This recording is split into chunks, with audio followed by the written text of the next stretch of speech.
Hey, hey, hey, fellow love bugs, badasses, and beautiful souls. This is Jasmine, also known as the Healing One. I am your favorite health and wellness expert and your favorite crystal lady. And I am coming live today to talk about the self love journal. Da, da, da, da. So before I dive in, when I went live yesterday, I had a few people message me asking me for details on the I Empower Womb Healing Retreat virtual edition that we did for 2021. And it's over, guys. However, you can still catch the replay. You can buy your all access pass to the replay. So I am going to share really quickly just the promo video that we did. Let's see if I can get this to pop on the screen. There we go.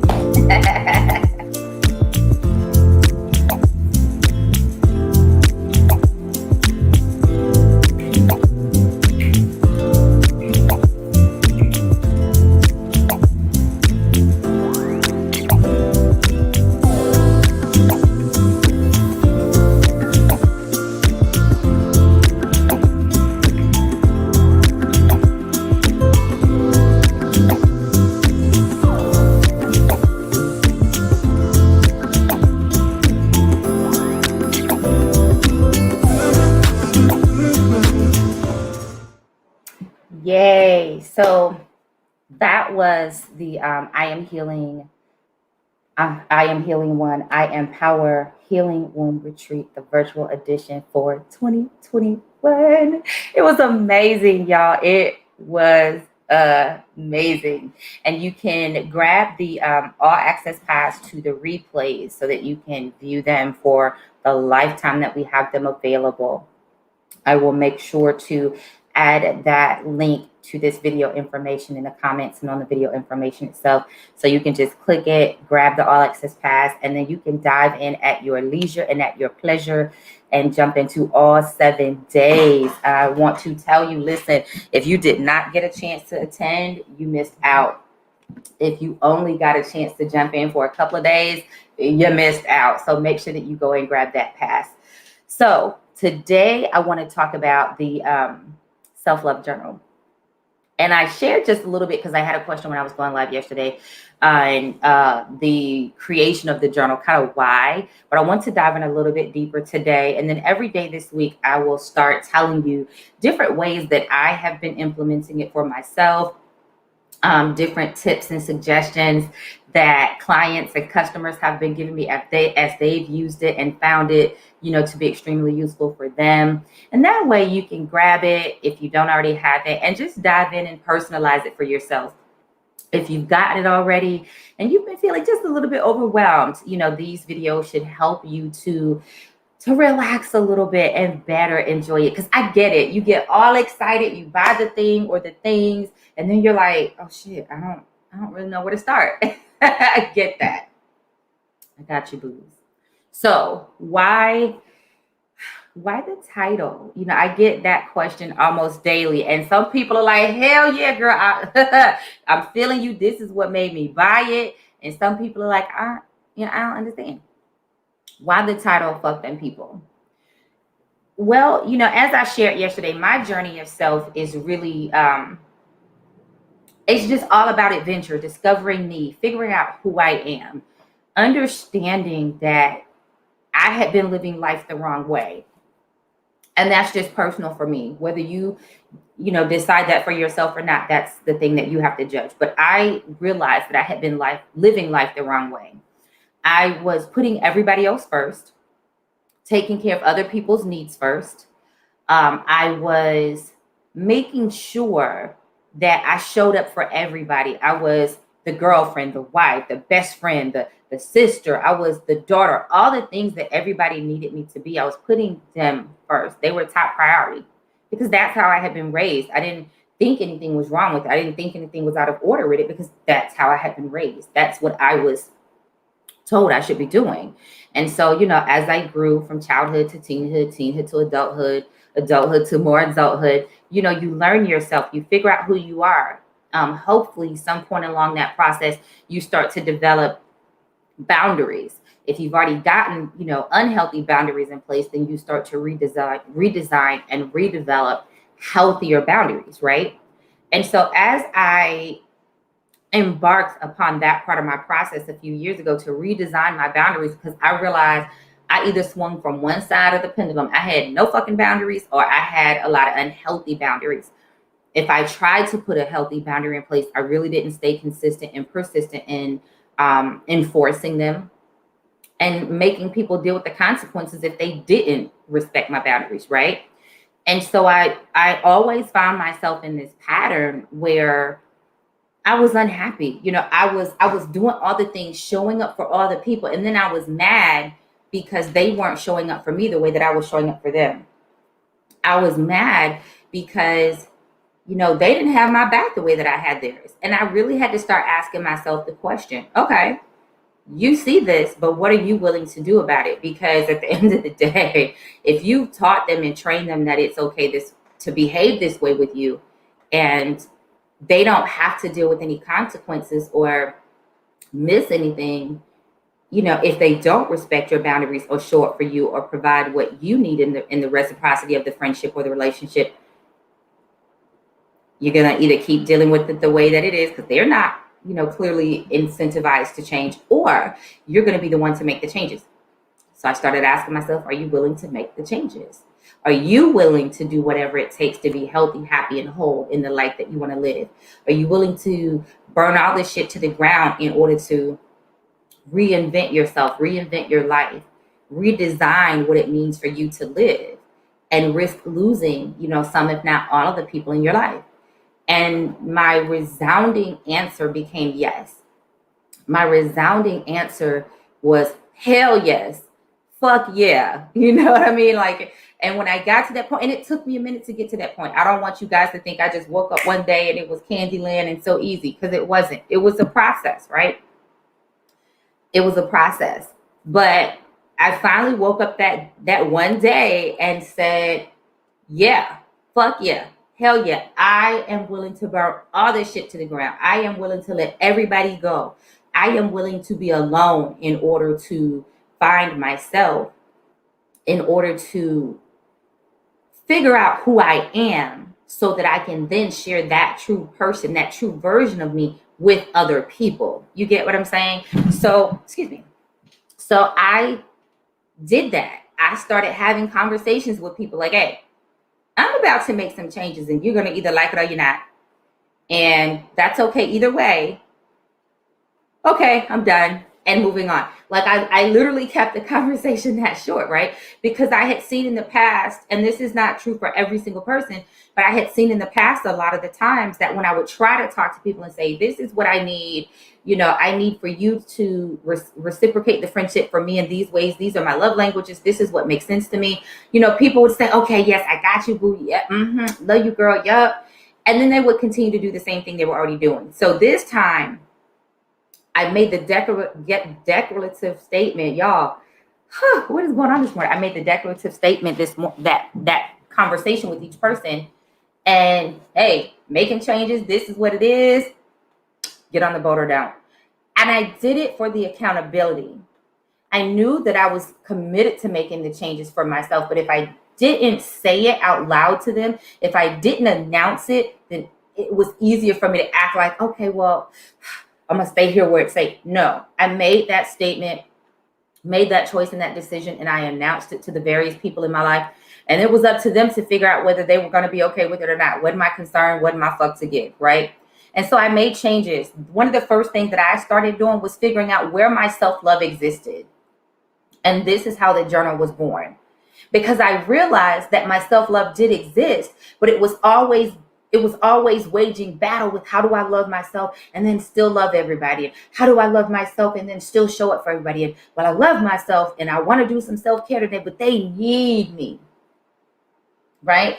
And, I try to stay away from getting too in depth with trauma talk, because though I do have some training in it, I think that there's very little I can do to help you just doing lives. That's more of a conversation for more in-depth work, events, group works, sessions, that type thing.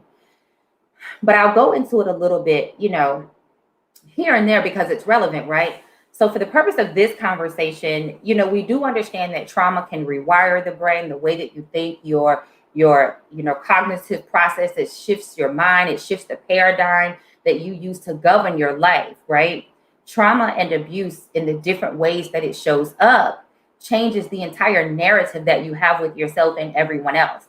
And so a lot of times when you are victimized with abuse from different sources in your childhood, different modalities in your childhood, when you are consistently traumatized, it views the way that you change healthy boundaries. It views the way that it changes the way that you view healthy boundaries. It changes the way that you view healthy relationships. It changes the way that you view people. And so a lot of times you begin to see your abusers or the people that hurt you or the people that traumatize you through this lens of, but they love me. It's akin to a woman that says, well, he beats me, so he loves me, or she beats me, so she loves me, right? They begin to identify the abusive behaviors or the abusive ways or the abusive words or the abusive experiences as indicative of their value or their worthiness or their ability to be loved. And so whether you were in an extremely abusive case or whether you may have just had a few circumstances here and there, only you know what your full experiences are. But I'm willing to bet, if you're honest with yourself, if you dealt with, and most of us have to some extent, if you dealt with some type of trauma, some type of abuse, if you look back at your patterns, if you look back at your behaviors, there's probably a slight difference that started to take place. And then over time, that slight difference became a big difference, became a big difference, became a big difference. And it changed the mapping of your personality. It changed everything about you, how you respond to people, how you engage with people, how you perceive people, how you perceive the world around you, everything, right? And because of that, I started to realize for myself that I was always responding from this need to please, this need to be loved, to be proven to myself, to be proven to them that I was lovable. I was always looking for this validation that the things that I was doing was good enough, that the things that I was doing, that they mattered. Right? I was always seeking acknowledgement. I was always seeking affirmation and confirmation of who I was, because at a certain point, my identity had gotten truly lost in the false truth at that time that I had to show up for everybody. That's where I was most valuable. That's where I was loved. That's where I was safe. That's where I was okay. And so years ago, as I started really diving into that self-love deeper, because I had been working on it for a while. It's a lifelong process. I had been working on it for a while, but I just felt like I was only getting so far. I kept getting sucked back into, okay, let me go help this person. Let me go do that for that person, or, whatever. And so that one day I just got tired and I was like, I will let all of these people go. Everybody, I will let them go, in order to figure out who I am, in order to recreate myself, because that's literally what I felt like I had to do. I felt like I had to tear myself down, is probably a good way to say it, in order to rebuild myself back up. Like the building blocks, you knock them over and then you rebuild them into something else, and you knock them over and then you rebuild them into something else. And that's literally what I felt like I was doing, because I would try certain boundaries. Okay, that's not working. That doesn't really feel good. Okay, let me put those to the side, think about them later. Let me put some more right here and work on those. And I had to figure out what those healthy boundaries look like, what boundaries I needed, ways that I could implement those boundaries, and what consequences was I willing to put in place. What effect was I willing to put in place if that boundary wasn't respected, if my needs weren't respected and being met. Now, let me dive into that just a little bit, because I hear a lot of people say it's nobody else's responsibility to make you happy in your relationship. Nobody else's responsibility to make sure your needs are met in your relationship. And I agree to some extent. However, it is your partner or your person's responsibility to make sure that they work with you in positive and healthy ways to co-create the experience that you both want, right? So I can't make Jim or Jesse or Jasmine or Jackie or Brenda or Teresa or Amy or Stephanie or anybody else responsible for my happiness in my friendships or relationships with them. But I can acknowledge that it is their job, along with my job, when we come together and decide to participate in these relationships and friendships, because to me, that's all friendships are. They are just a different type of relationship. So when we come together to create these relationships and exist in them, it is our job together to co-create the experience that we both need so that both of our needs are met, our love languages are honored, and we are treated in the ways that feel best for us, loved in the ways and honored and appreciated in the ways that feel best for us, right? So that's how I look at that. And I began to take ownership of that. I had not made people respect my needs, honor my needs, acknowledge my needs. I had not made people really make sure that they were honoring me or showing up for me in the ways that matter. So it was easy for them to say they would show up for me and come to a birthday celebration, or we'll go do this thing, or they'll come show up to this business thing for me or whatever. They would tell me all the time, yeah, girl, I got you. And then it was easy for them not to show up because there were never any consequences, because when they needed me in return, I was always showing up to the business thing, the kid's birthday party, the anniversary, the parents thing. And if they were sick in the hospital, whatever, I was always showing up. And so I decided the consequence was I was no longer going to show up. If I am not considered worthy of your time, you will no longer be considered worthy of my time. You will either earn it, because I've already given it to you, so you know that I will give it to you. So you will either earn that back from me by showing me that you now value the things that are important to me and will show up to some of them for me, or we could just let this friendship go. And that may or may not work for you. Again, everybody has their thoughts on that. That worked for me because it was an attention getter. People were so used to me showing up that when I stopped showing up, they realized my talking wasn't just talking anymore. And the consequence of not showing up for me was that you now no longer have the ability to count on me as your friend to be there to hype you up and be your cheerleader. I'm not coming. The difference was I didn't tell them I would show up and then not show up. I would say, I'm not coming.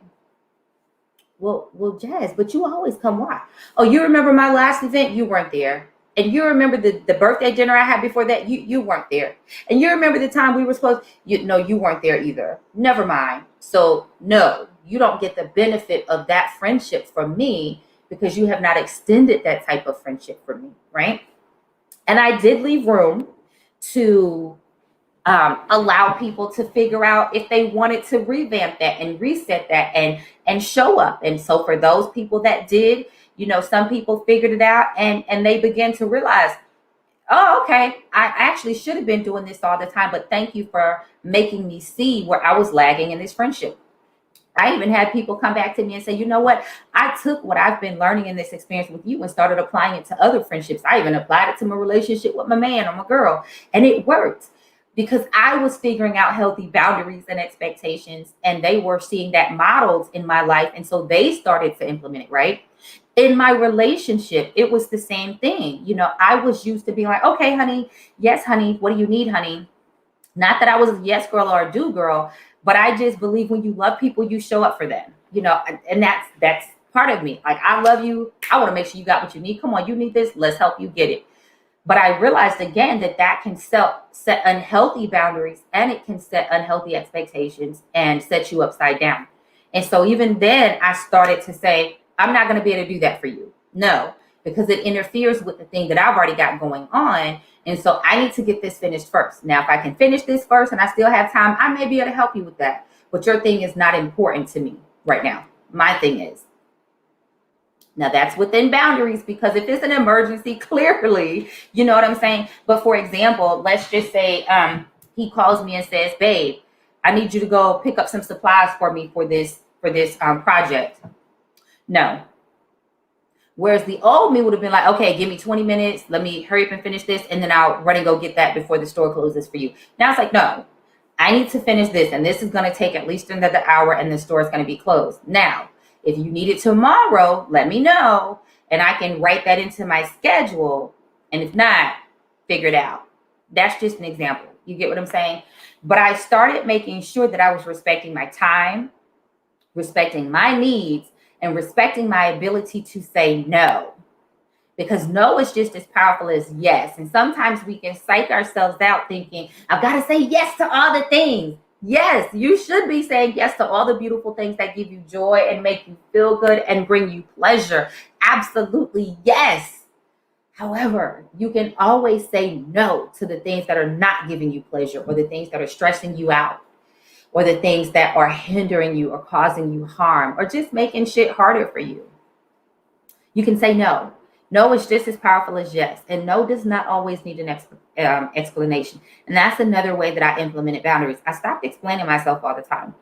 For the people that I felt like we had not even the longevity, but the quality of the relationship, friendships, then I would explain, I would listen, and okay, you want to figure this out because you love me as your sister girl or your best friend or your little sister, whatever. Hey, I'm here for it. But if not, I'm okay saying goodbye and recognizing that our time may have come to an end.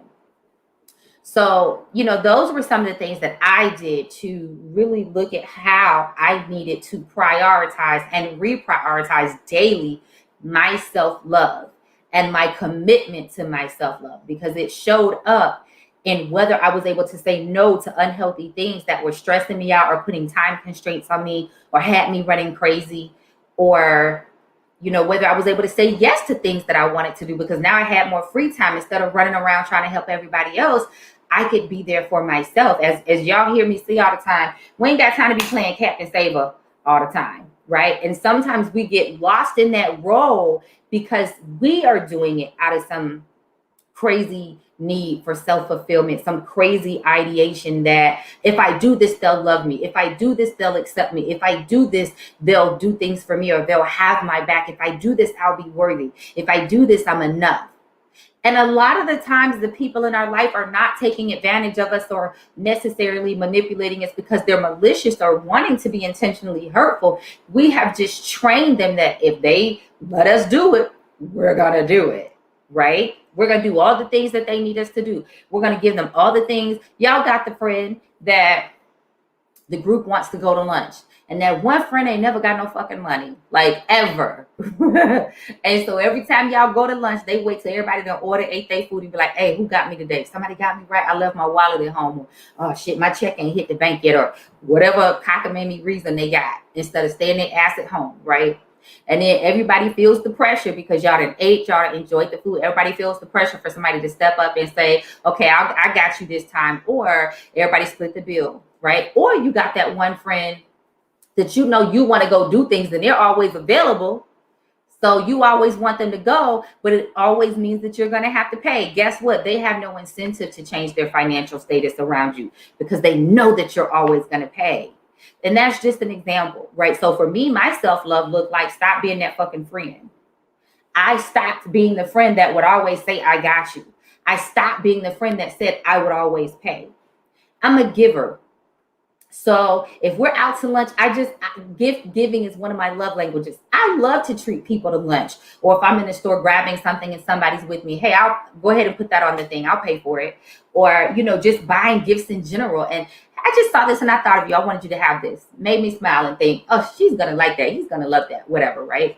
So I stopped being that friend. Now, I still give and I still do the things that I love to do. But now it's from a place of I just simply wanted to do it and express my love language, not, okay, this person is always with me. They never have any money. I always have to go pick them up. I always got to pay for the gas. I always got to do that because they never got it.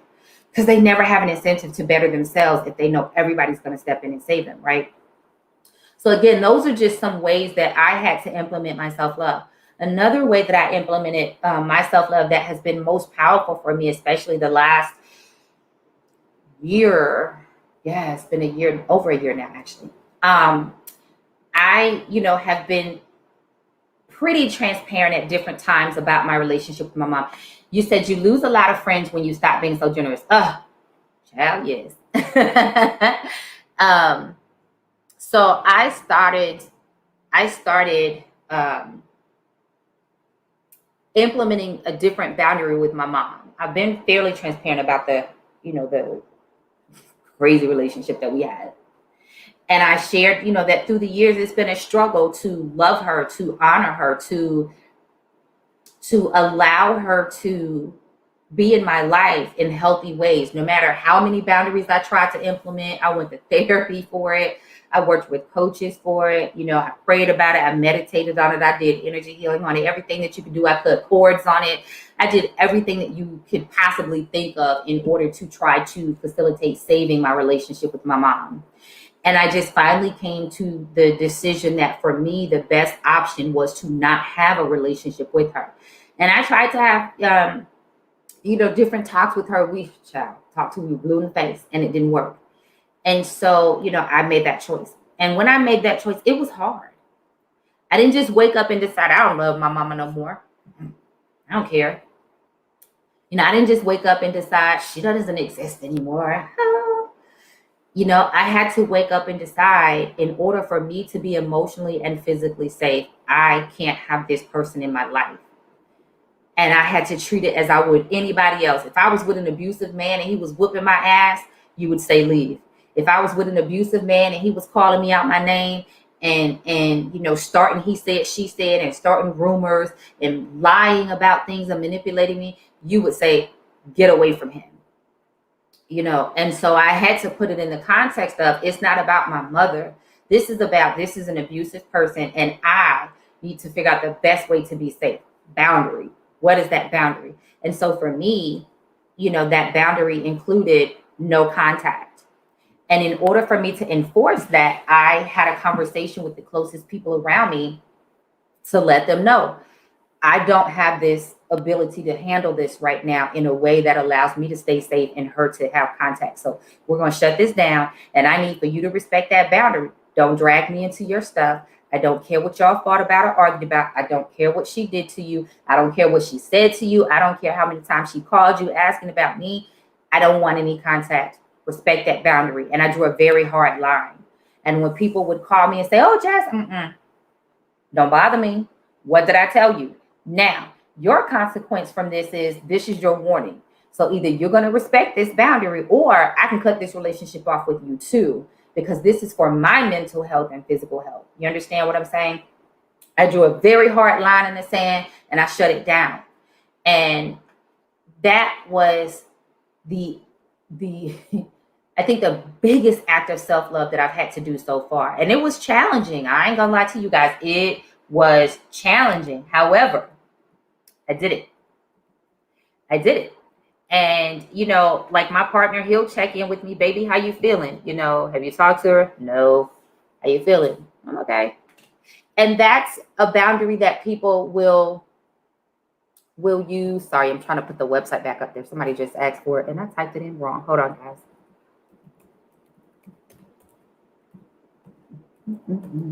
Okay. If I could type good, we'd be golden. There we go. So, that's the kind of boundary that you have to learn how other people interact with it, because I do have some people that will check on me, and that's a difference. The people that check on me and say, Jazz, how are you feeling with this? How are you doing? Have you changed your mind? Are you still feeling firm with this? Are you okay? Now that's a difference. They're not trying to encroach on your boundary. They're not trying to ignore your boundary. They're checking on you to make sure that you're okay. They're concerned about your well-being, versus the people that cause mess. You get what I'm saying? The people that, like, for example, I had people that are on my social media that would just read stuff that I share or watch videos and run back and tell her, and then try to come back and tell me what she said, or she would be texting me about it. And I was like, I'm not doing this. That's an unhealthy experience that I would just knock off at the knees. So now you're blocked. Now you're blocked. Now you lose the benefit of my friendship or this relationship. You get what I'm saying? So you have to figure out where it's healthy engagement when people are concerned about a boundary that you've had to implement with another person, and whether they're just being messy or just don't give two fucks, or whether they're trying to instigate things for their own benefit, whatever. And I share those things as an example because, this comes up a lot in discussion with clients, with other coaches. Matter of fact, this is something that we actually talked about, I think, on day 6 or I think day 6 in the womb healing retreat last week. And they, we were talking about how did we discuss it? How do you talk about things when it involves other people? That's something that you have to be very clear with about for yourself. For me, I decided that my story is my story, and I will no longer mute or silence or torment myself in order for other people to be okay. Now, I have a very clear line with that because I don't intentionally try to cause harm with anything that I share. I share the truth based off of my experience. So I may talk about different things because it's cathartic for me or because it's relevant to like the work that I'm doing, or I believe it may inspire someone else in their journey. But I'm very clear on, just as an example, my mom. I will never intentionally try to cause her harm by degrading her or bad mouthing her. Now, if something that I say that was part of my truthful experience makes her look bad, then that's simply what it is. Because I'm not going to sugarcoat or jump through hoops to change the narrative in order for her to feel good. If you didn't want to feel bad, you shouldn't have done these things to me. It's kind of my mindset now. And that's the same thing about relationships, friendships, whatever. I will never intentionally try to harm another person by bad mouthing them, throwing shade, quote unquote, because everybody still loves that word. But I will, when I feel it's appropriate, share parts of my story in order to facilitate the deeper levels of healing for myself, or like I said, if it's relevant to the work that I'm doing or helping someone else. And so you have to decide and figure out what those boundaries are for you. That's been imperative to me in my healing journey to figure that out, because a lot of the trauma that I've experienced involves other people. So you have to figure out where that lies for you, what that boundary looks like for you, as far as what you're willing to share, what you're willing to talk about. Now, how all of this related to the journal. I literally hate to journal. I hate to sit down and just write how I feel. And that came from a traumatic experience in childhood, actually. Because a lot of people say, well, Jazz, but you advocate for journaling. Why do you hate it? I know, right? But that actually came from an experience in childhood. I don't even remember who had told me to journal. Don't even know where I got the idea. But I was like 10, 11, somewhere in there. And I had gotten this notebook. I guess one of the notebooks they had bought us for school. I don't know. But I had this little notebook and I was writing in it. And I was writing like my heartache. I was writing my pain. I was writing all the things that I felt like I couldn't say to anybody.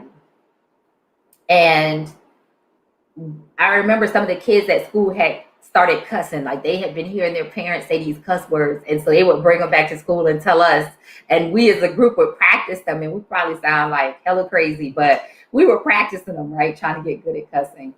So I remember writing some of these words in my journal. Some kind of way, I don't remember what led up to it, but I had the journal in my drawer, like my underwear drawer, my sock drawer, something, wherever it was. It wasn't just out in the open. It was, hidden somewhere. And my aunt found the journal. And again, I don't remember how it came to be that she found it, but she found the journal and beat the devil out of me. Like, she beat me till there was no end because of the things I had written in my journal. And from that moment forward, I no longer felt safe exposing my thoughts in that manner, because there was always the fear that she would find them, or my mom would find them, or someone would find them and I would be punished for it. So I've done a lot of work on it. I've done a lot of work on healing that, and it is what it is. But I have realized through the years that it did change how I view it. And I still have the cognitive understanding that it is very helpful. It can be absolutely powerful in the healing process. But what I found works for me is, instead of journaling and keeping this long, massive journal for an entire year or an entire month or, whatever, I have found that works particularly well for me. I write it. I purge it out, I get it out, and then I do a fire ceremony to burn it, whether I burn it each time or whether I'll, let it culminate for a few weeks or maybe even a month. And then I'll take those pages and I'll burn them. That I found is the happy medium to do the thing that I know that works very well, to release it and get it out, and to create an experience around it that feels healing and helpful for me and safe emotionally and mentally for me. And so I knew that I wanted to create a journal because I get that request all the time. Well, why haven't you written a journal? Like, you have so many great prompts and you talk about this and you talk about that. Why haven't you written a journal? And I was like, well, I don't want to write like a regular journal. So if I did write one, what would that happy medium be? What would that look like, right? And so this is where this journal came in. This is how this was actually designed. Blah, blah, blah. There we go. So you see, it's not like your typical journal where it just has a whole bunch of blank lines. And it's not your typical other journal on the opposite end of the spectrum where it has like 15 different things that you have to figure out per day. The way that it's set up is you have each day. At the top, I ask you a simple question of how you want to design your day. The middle question is for you to figure out, which of those matter most. And that last little box section is about the self-love. What are you grateful for within yourself today? Here we go. What are you loving about yourself? What are you honoring about yourself? Each section of the book is also designed with a specific crystal recommendation and or herbal oil recommendation. And so in that small box at the end of the day, you can also share any insights that you're getting on, as you're doing the self-love ritual throughout the year. What insights are you getting? What wisdoms are you getting?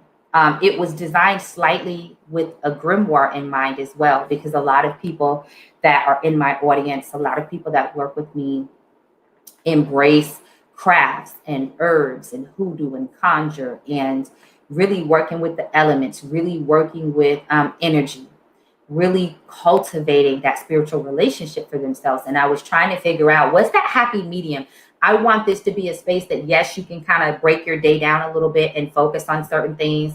The biggest aspect being the self-love, but also what are the things that you want to remember that are helping you in your healing journey? What things are standing out for you? What did you feel when you used that crystal? What did you feel emotionally or energetically or mentally as you used that particular herb? If you did the candle ritual, did you feel lighter? Did you feel more healthy? Did you feel more vibrant? Did you rest better? I wanted it to be a reflection of you. You get what I'm saying? So I also have reflection questions in there. So I will show you that part. And I'm actually going to see if I'm able to set up a different camera angle in the next few days so that I can actually show you a better angle of the book.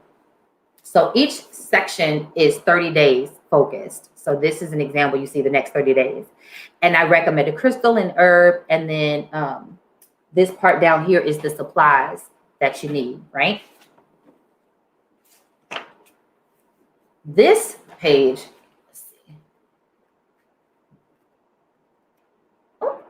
almost had it.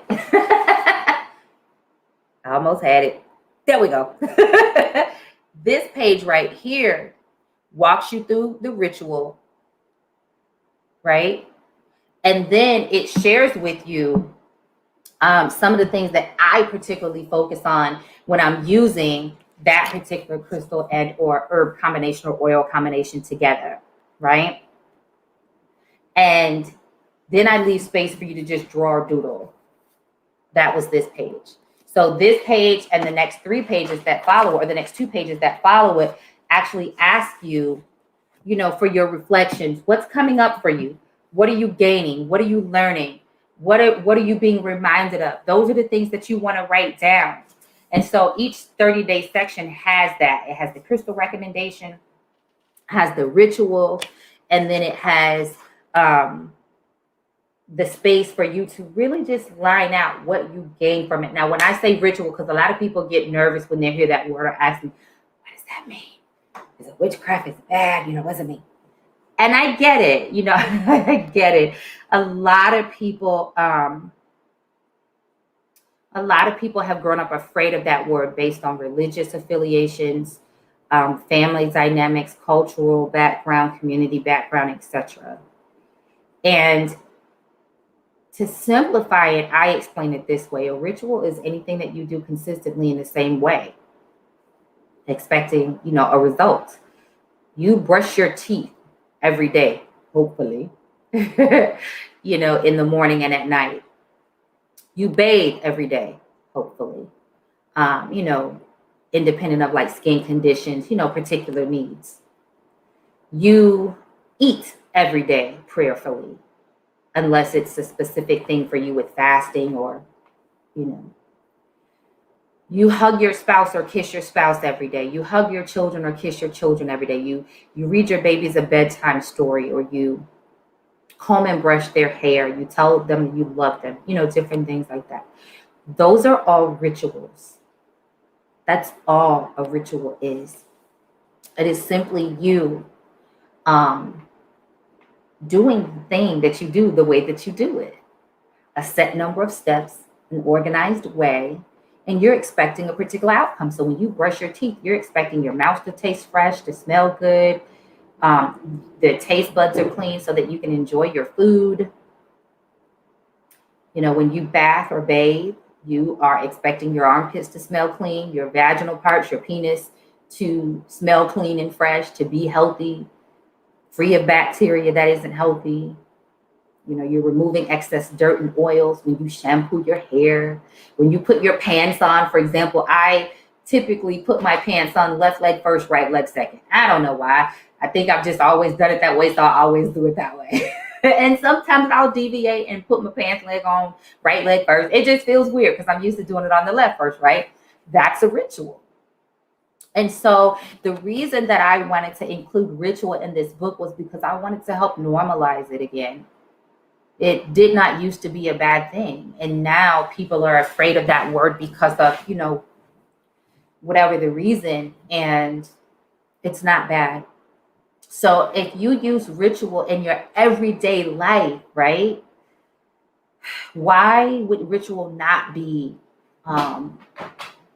powerful and helpful in your spiritual journey? A lot of times we're trying to get results in our spiritual journey, healing that we're trying to create for ourselves, whether we're trying to manifest something. And I know a lot of people hate that word. I used to hate it for a while too, because I was like, oh shit, goddamn, why is this so hard? Really, And then I finally realized it's not the word. The word is just a simple word. I choose how to apply the meaning of it. I choose how to implement it in my life.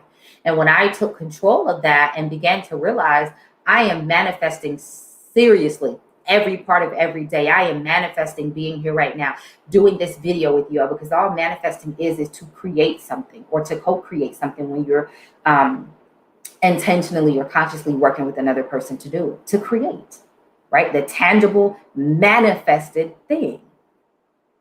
So manifesting is not bad. Ritual is not bad. And I wanted people to learn simple ways that they could be consistent with that, simple ways that they could implement it and use it every day in their life and get the desired outcomes that they want, get the desired shifts, get the desired growth, get the desired healing, get the desired life, right? And so the daily ritual or the weekly, because you can do this however you want, and I'll talk more about that in the later videos, is very simple, and it's just designed to help you get more connected with your inner voice, more connected with who you are, more connected with what feels good for you, what works for you. And I have a lot of Christians in my audience, and they ask me all the time, can I use this? You can, as long as you decide that you're comfortable with it. This does not go against your scriptural beliefs. It's in the Bible, I'm not sure what a lot of people think happens in the Bible, but there are rituals throughout the Bible. Psalms, the book of Psalms, is literally an entire book of prayers and rituals, and so it is based on your comfort level. I tell people you should not do anything that intrinsically seeks to change who you are if you're not comfortable with that. Now, if you want the change, dive in, be uncomfortable. But if you are not comfortable with it, if you're not comfortable with it, that's my dog, you're going to fight it, and it's just going to cause more turmoil. So I just say, don't do it. If you have the space for this, I think it can be a beautiful addition for you. So it's all about asking yourself, what are you willing to do to get the results that you need? What are you willing to do to be the happiest version of yourself, to be the most powerful version of yourself, to be the most potent, intentional, masterful version of yourself? What are you willing to do? That was the question I asked myself. How bad do you want it? What are you willing to do, and how bad do you want it, right? And so again, this journal was designed with that in mind.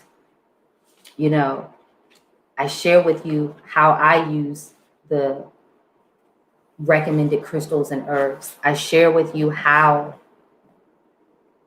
I prepare it. I share with you other suggestions, and then I give you space to write reflections, to write your thoughts, ask yourself questions, give yourself insights. And again, it could be used as a grimoire. You know, this is something that you can cultivate for yourself to go back to and reference over and over again, and then pass down to your children or your loved ones. And so I love it. It was definitely, I don't even want to call it a labor of love. It was a birth project of love, because I don't feel like I really had to labor over this. Once I allowed it to just come forth, it came forth pretty easily. Now, it was challenging in the beginning because I was fighting. Like, I don't want to write no damn journal. I don't want to do it. You know, you get in your own way when spirit is trying to deepen your healing. And then I realized it wasn't for the people. It was for me. And when I changed and acknowledged that mindset, then I was able to say, okay, if I was to do a journal, what would it be like? How would I do this in such a way that I would like to use it and enjoy using it every day? And I do use it every day. And that was what allowed me to take that deeper step into it and to put it together, and then to have it, you know, formatted and published and available to you guys, because I knew and I truly believed that if I was using it and it was helping me, then I did want to put it out there for other people to use. So this was day one of explaining it, just more of the history and the why behind the creation of the journal. And this next few days, I'll be back live again the rest of this week.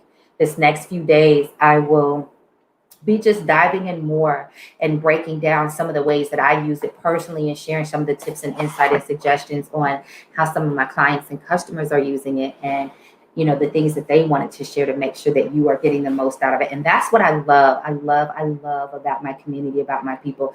My customers are always messaging me and being like, Jazz, girl, I did this, and baby, this thing worked, let me tell you. And I'm like, can I share that? And they're like, yes. Now you'll notice I don't do a lot of videos with clients or testimonials. You know, some things they'll message me and I'll say, hey, can I black you out or white you out and share this? And they always say yes. And, you know, I'll let them email it to me so I can copy and paste it or whatever. But I don't tend to do a lot of pictures and things like that unless it is something that they've already shared publicly, like on Google or, you know, the Facebook page that allows reviews, or the shop, that type thing. Other than that, I'll just tell you what they said, because I believe that healing is sacred and it is always supposed to be safe.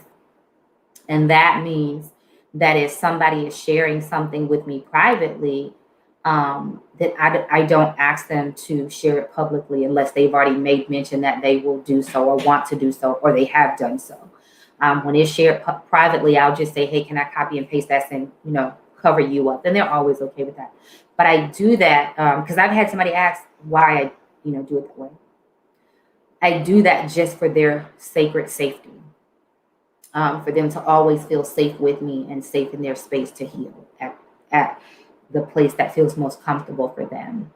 And I know that sometimes that doesn't provide as much social proof as some people would like, but it's kind of one of those things that I decided, you know, I have to do this in a way that allows me to be most in integrity and trust, you know, the journey. And that's what I always want from my clients and my customers, to be able to trust the journey.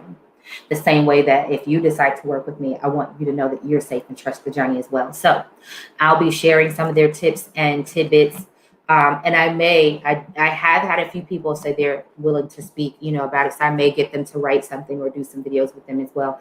But for now, I just want to share you more behind the scenes with me on the reasoning behind the journal and the best ways to implement it and use it. Thank you. What am I great at? Tell me, what were you talking about, honey? I have no idea. When I'm in the floor and I'm just talking, I'm like, so tell me what I was great at. What was I saying? But like I said, I love you guys. I appreciate you all for being a part of this amazing online community with me. Those of you that I know in person or get to connect with in person, thank you for being a part of my space in person. Thank every single one of you for being in the Healing One community, however you engage with us. I love you for that. I appreciate you for that. And I honor you for always being committed to doing your healing work, because I truly believe the more that we heal individually, the more the collective heals, the more the earth heals. And no, that doesn't take away from the daily experiences that we all have. And I never want to do that, because sometimes life just feels real shitty. But I do believe that when you can have a true invested focus on your healing, that it shows up for you. It shows up in the ways that you need it. It shows up in the ways to keep you going and to re-inspire you. And this journal is definitely one of the ways that it has been showing up for me, because every time I see it, I smile. Every time somebody messages me and talks about how amazing it's been for them, I literally just feel so much love in my heart, being expanded, because something that I created is positively and productively helping someone. And that is that's powerful, guys. That's powerful beyond words. And that reminds me, I'm gonna have to make myself a note, I guess, on my calendar, because I actually want to do a video on that and just talking about how I've been shifting my perspective majorly in what I believe my purpose here is, and what that looks like, living that every day, and how it relates to other people. So I will put a message to myself to make sure that I cover that in one of my upcoming lives. But I love you guys. Thank you for tuning in. Those that were able to catch me live, those that watched the replay, make sure that you're watching posting replay in the comments so that I know that you got a chance to catch it. If you have questions about anything I said, pop them in there, honey. I'll make sure to answer them.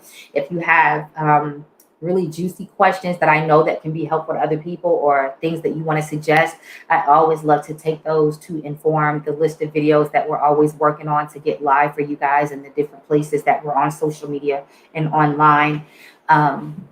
You can always connect with us. Make sure that you're searching for I Am Healing One on Facebook, Instagram, and YouTube. Those are the main places that we're really working to engage with you all. If you're ready to work with me, honey, I got you. I will pop the link in the comments and on the information for the video as well, so that you can go check out our retainer packages and our membership option as well. So I'll pop those 3 links: the retainer package, the membership option, and the link to go purchase the book. Mwah. I love you guys, and I will see you tomorrow.